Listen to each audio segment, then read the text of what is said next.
Hey, what's up guys? Welcome back to the channel. Wanted to go over my definition of shit hit the fan and some things that I have prioritized and maybe some things that you guys should think about as well.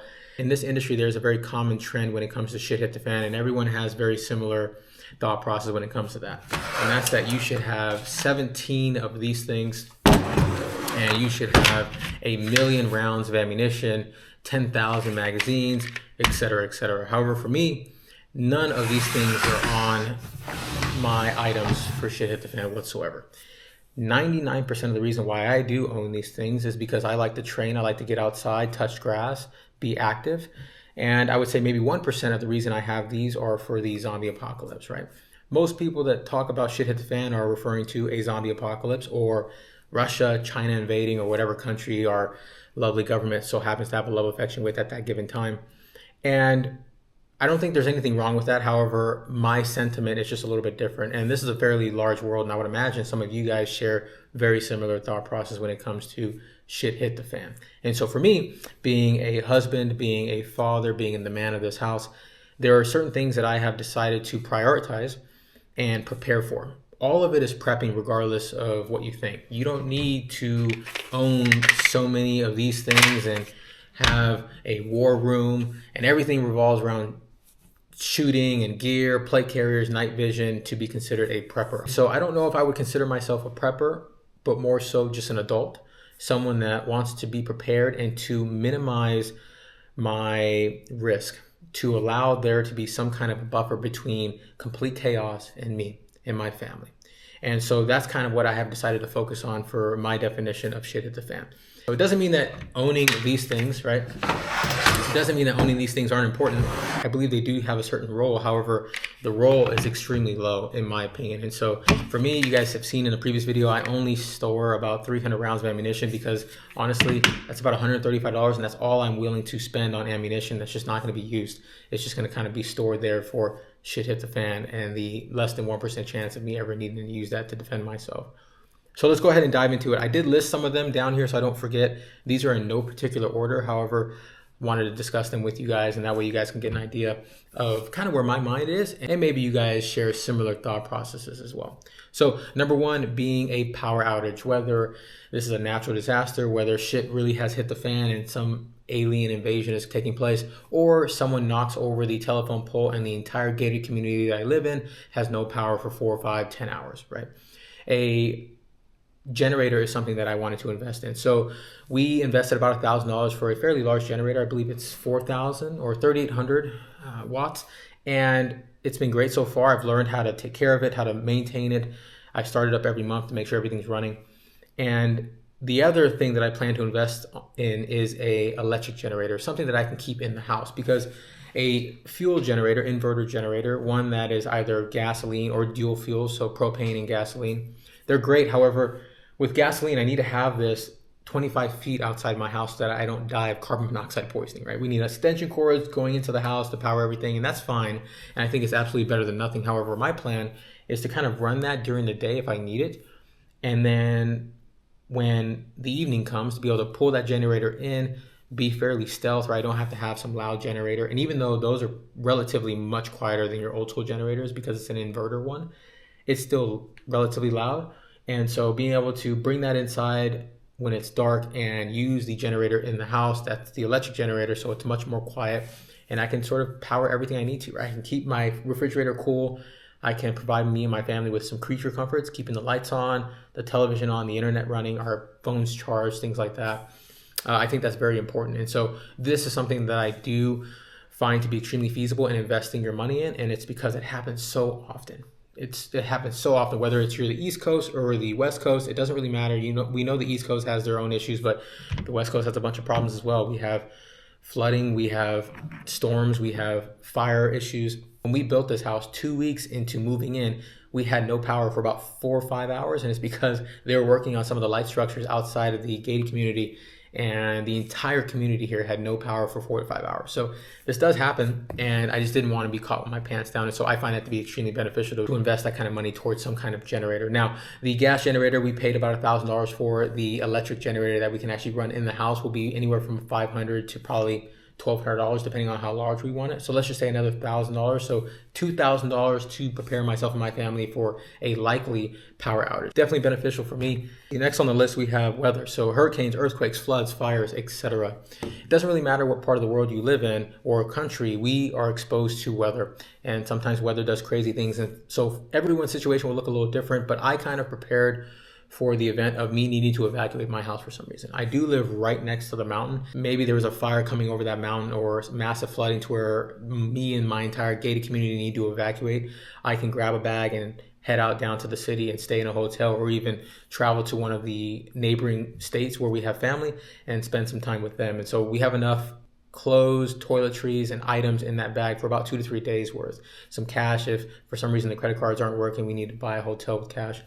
So I find that to be extremely beneficial and very likely. These are things, again, I don't see me spending a bunch of money on this to be feasible. However, me having things like a generator, or me investing money and putting cash into this bag, putting clothes in this bag, extra toiletries in this bag, that all costs money. Me to be able to do that, store it in a closet, and that way if I ever need to evacuate this house immediately, I can just grab that bag and feel somewhat comfortable that we have the ability to have these items. And what I want to do and what I plan to do is to invest money in items or skills that will allow me to increase that gap from complete chaos to where me and my family are. And for me, spending $10,000 on things like this, it's just not going to do it for me. So next we have job loss. Hours being cut. So unemployment, this is something that happens daily. It affects everybody. Now, me, I have a fairly secure job relatively, right? I think I have a large amount of job security. However, it is not bulletproof. And there is constantly being layoffs. People's salaries are being cut. Unemployment's going through the roof. And we go through this constant wave of possibly losing a job, people having difficulties finding jobs. And so making sure that my family and I have the finances set up to where we have a 6-month buffer is something that I would consider to be prepping for shit hit the fan. So 6 months of an emergency fund for me is fairly comfortable, depending on what job you guys have, whether you're in sales, whether the income that you have is forever fluctuating. Mine's pretty consistent. I know what I'm getting every single month because I work so many hours every single month and I'm an hourly employee. You can put this money in a money market account. You can put this money in a high yield savings account as long as it is outpacing the rate of inflation. So there's no point in having $60,000 in my house underneath my mattress because inflation is just going to eat away at this, right? So keep it in a high yield savings account or a money market account. That is, in my definition, prepping for shit hit the fan because it is a more likely scenario for me than ever having to use any of this guns and gear bullshit. All right, the supply chain issue. So we all seen what happened during COVID-19 where we were having a slowed process when it comes to the shelves being stocked with food, with water, and people started to panic. For me, again, I think it is worth it to have some water here stored at the house, some extra food here stored at the house, right? We have a lot of canned chicken, canned tuna, rice, beans, things like that. We have these items in that if ever that situation happened, I don't need to be a part of the mob rushing to the store because I have given myself this buffer. We have a few months worth of not needing to go to the store to grab water or food because we have it here. And again, I think this is a pretty common occurrence. It doesn't necessarily have to mean that the world is ending, but it could be another pandemic. It could be a strike that the truckers are going on. And so as a result, no one's trucking in all the eggs or the milk or the water or the food into the grocery stores. It could be where we have a massive flood or fire and it's now blocking off the road where we are allowing trucks to be able to come in with the food. And so within a day or two, Walmart shelves are completely overrun. I don't have to be involved in any of that because I have a level of security in regards to food and water at home to where I have now gapped us from the rest of the mob, the chaos that's happening. We have now given ourselves some cushion.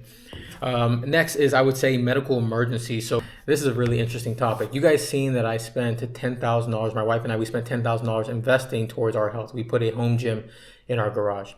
And, you know, this industry is filled with a lot of people who are overweight, out of shape, and in not great health. And so for me, this is kind of a multifactorial thing, right? Shit hit the fan, an emergency happens to me or any of you guys. Let's say you don't have health insurance. This all costs money. And that's how a lot of people go into massive amounts of debt.